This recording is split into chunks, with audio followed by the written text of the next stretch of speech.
Rais wa Jamhuri ya Muungano wa Tanzania Mheshimiwa Dr. Samia Suluhu Hassan jana akiwa mkoani Arusha aliandaa futari kwa ajili ya viongozi wa dini na serikali pamoja na makundi mbalimbali ya kijamii. Na katika michezo, mechi ya kukata na shoka kati ya watani wa kihistoria kwenye mpira wa Tanzania, Yanga na Simba, iliyopigwa jana usiku kwenye uwanja wa New Amani Complex Zanzibar, uliisha kwa sare ya bila kufungana. Habari za asubuhi watazamaji wetu, karibuni kwenye kipindi cha Asubuhi Njema ambapo tunakuwa na taarifa ya habari, na baada ya hapo tutapata fursa ya kuangalia vichwa vya habari vilivyopewa kipaumbele katika magazeti yaliyotufikia hivi leo. Jina langu ni Dorcas Ramos na tunaanza taarifa yetu ya habari. Rais wa Jamhuri ya Muungano wa Tanzania Mheshimiwa Dr. Samia Suluhu Hassan akiwa Arusha jana aliandaa futari kwa ajili ya viongozi wa dini, viongozi wa mkoa huo, watoto yatima, wajane, wazee pamoja na makundi mengine ya jamii katika ikulu ndogo ya Arusha. Iftari hiyo ilitoa fursa kwa Watanzania wakazi wa Arusha kujumuika pamoja na Mheshimiwa Rais katika mazingira ya kiroho na ya kijamii, ambapo pia ilikuwa sehemu mahususi kwa Rais Samia kukutana na wakazi wa mkoa wa Arusha kuzungumza nao. Ikumbukwe kuwa Mheshimiwa Rais Dr. Samia aliwasili jana mkoani humo kwa ajili ya ziara ya kikazi ya siku moja, ambapo anatarajiwa kufanya mazungumzo na Rais wa Jamhuri ya Ghana Mheshimiwa John Dramani Mahama, ambaye yupo jijini Arusha kwa ajili ya kushiriki ufunguzi wa mwaka wa mahakama na maadhimisho ya miaka 20 ya Mahakama ya Afrika ya Haki za Binadamu na Watu.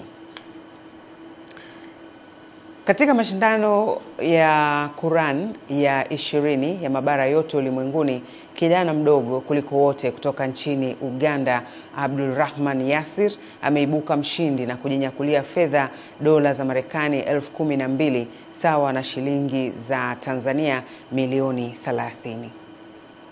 Ni katika mashindano hayo ambapo Rais wa Zanzibar na mwenyekiti wa Baraza la Mapinduzi Mheshimiwa Dr. Hussein Ali Mwinyi aliposifu mashindano ya Quran na kwamba yameendelea kuitangaza Tanzania ulimwenguni, huku akichangia ongezeko la ushirikiano na mataifa mbalimbali.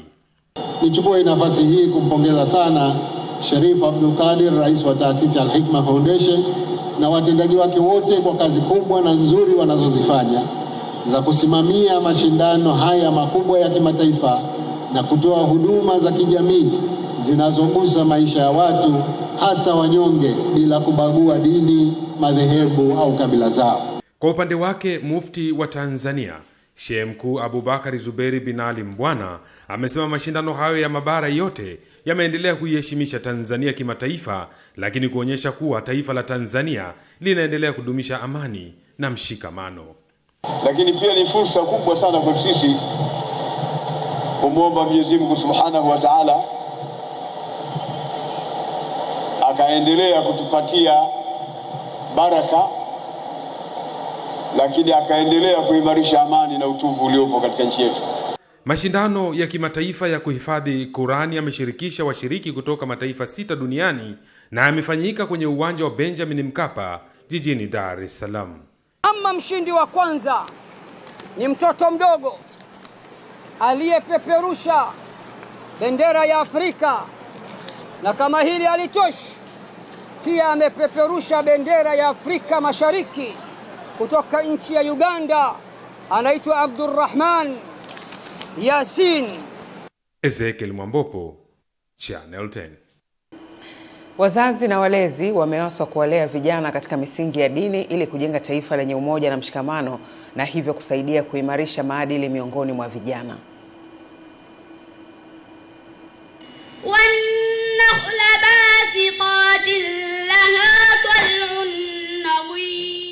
Ni katika mashindano ya kuhifadhi Qur'an kwa Jumuiya ya Vijana wa Kiislamu Tamsia mkoa wa Dodoma, mwenyekiti wa Bunge la Jamhuri ya Muungano wa Tanzania Najma Murtaza Giga, ambaye ndiye mgeni rasmi, anasihi malezi yaliyojengwa kwenye misingi ya Qur'an kutokana na miongozo iliyopo ndani yake.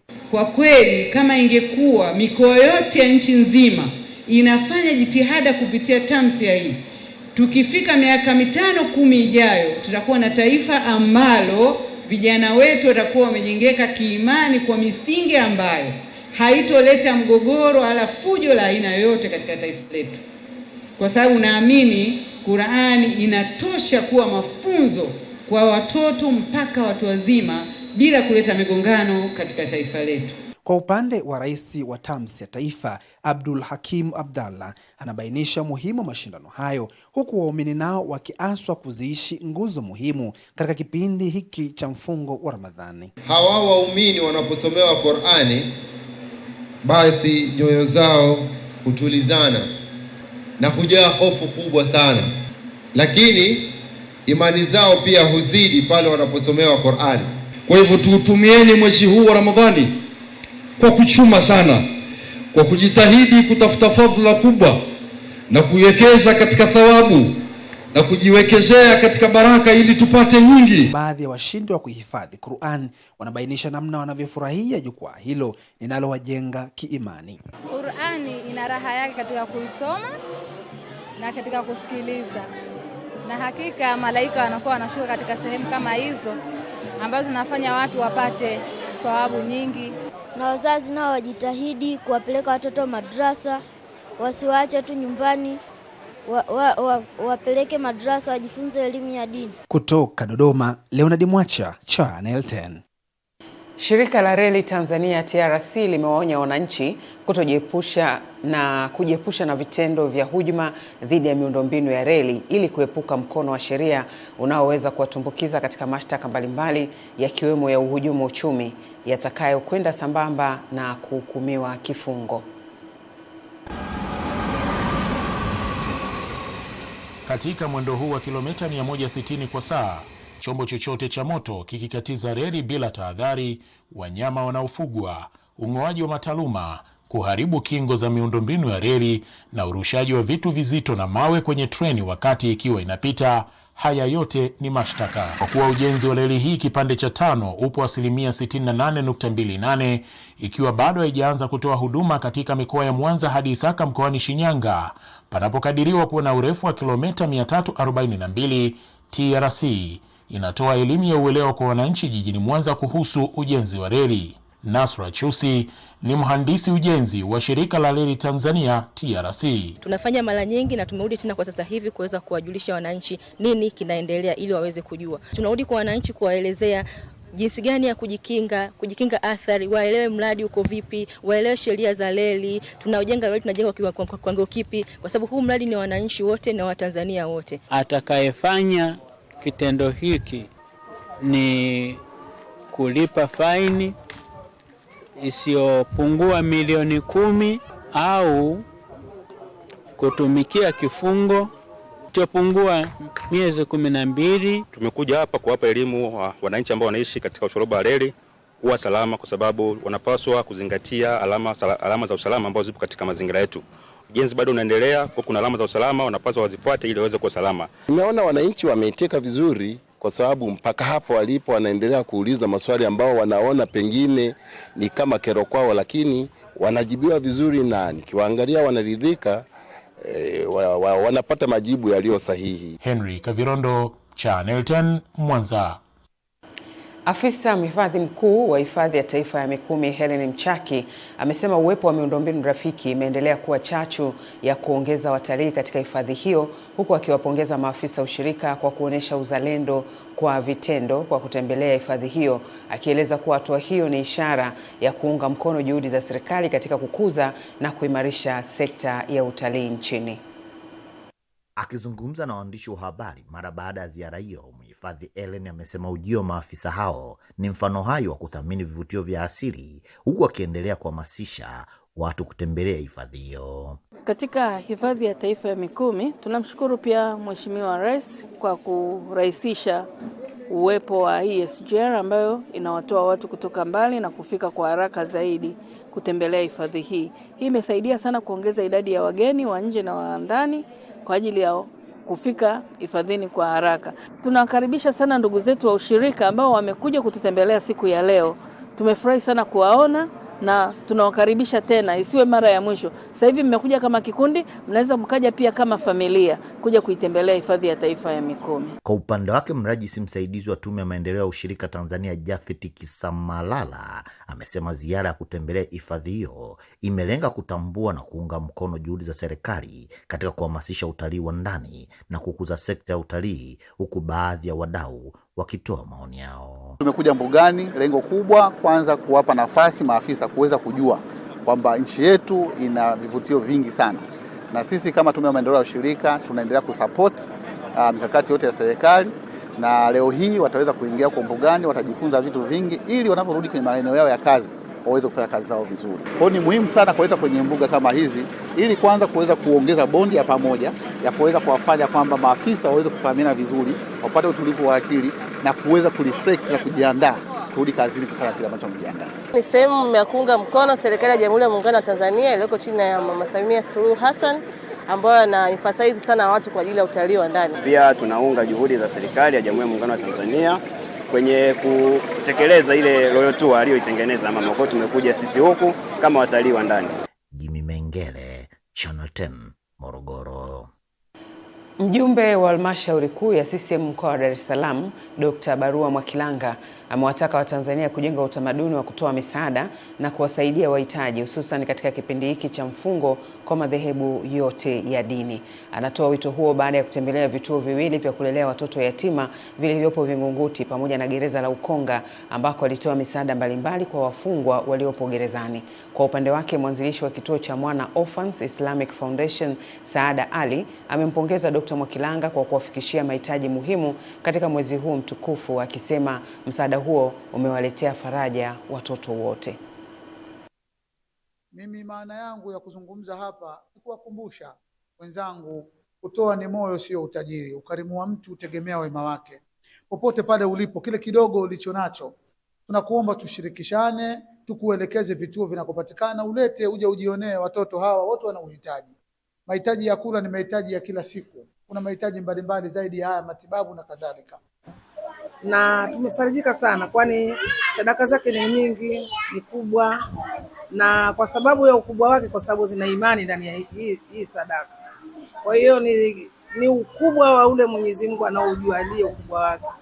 Mtu unaweza ikawa umefunga ile ikawa ukakaa na mawazo hivi, leo nitakula futari ya namna futari gani?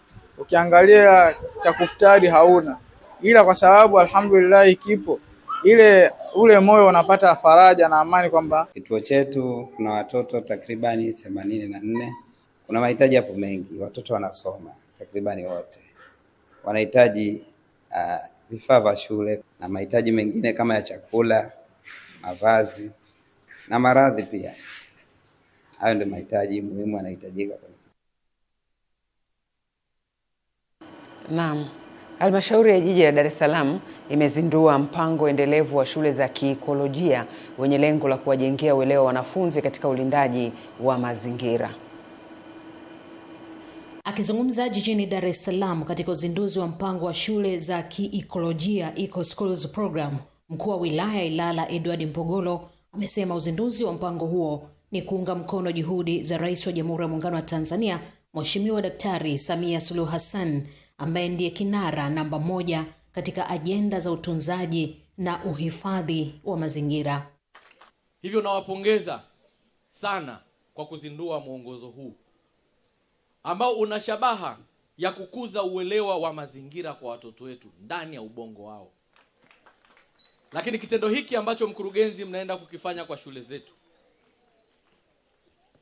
kinaenda kukuza maendeleo ya jamii. Kwa upande wake, mkurugenzi wa halmashauri ya Jiji la Dar es Salaam Elihuruma Mabelia amesema kwa wastani wa uondoshaji wa taka katika Jiji la Dar es Salaam ukitoka katika 55% hadi kufikia 75% kwa sasa. Kwamba kuhakikisha maeneo yetu na mazingira yetu yanakuwa safi, tulifanya manunuzi ya magari 5 kwa ajili ya uondoshaji wa taka. Kisa Mwepiana, Channel 10. Naam, na sasa ni habari za michezo ambako tunaelezwa mechi ya watani wa kihistoria kwenye soka la Tanzania, Yanga na Simba, iliyofanyika jana usiku kwenye uwanja wa New Amani Complex Zanzibar imemalizika kwa matokeo ya bila kufungana. Ilikuwa ni mechi ambayo imetafsiri kuwa Simba wamemaliza uteja wa kupoteza michezo 5 dhidi ya Yanga, lakini zaidi wakiondoka kifua mbele baada ya kutawala asilimia kubwa ya mechi hiyo. Mpaka dakika 90 zinamalizika, Simba walifanikiwa kuongoza kitakwimu, ikiwemo mashuti yaliyolenga lango 4-3, mashuti yaliyotoka nje 5-4, lakini umiliki wa mchezo vipindi vyote walikuwa mbele kwa jumla ya 54-46 za Yanga. Kabla ya mchezo huu Simba ilikuwa imepoteza michezo 6 mfululizo ya ligi dhidi ya Yanga, lakini mabadiliko makubwa kwenye kikosi yaliyofanywa na kocha wa timu hiyo Steven Barker yamebadilisha mambo mengi kwenye kikosi hicho.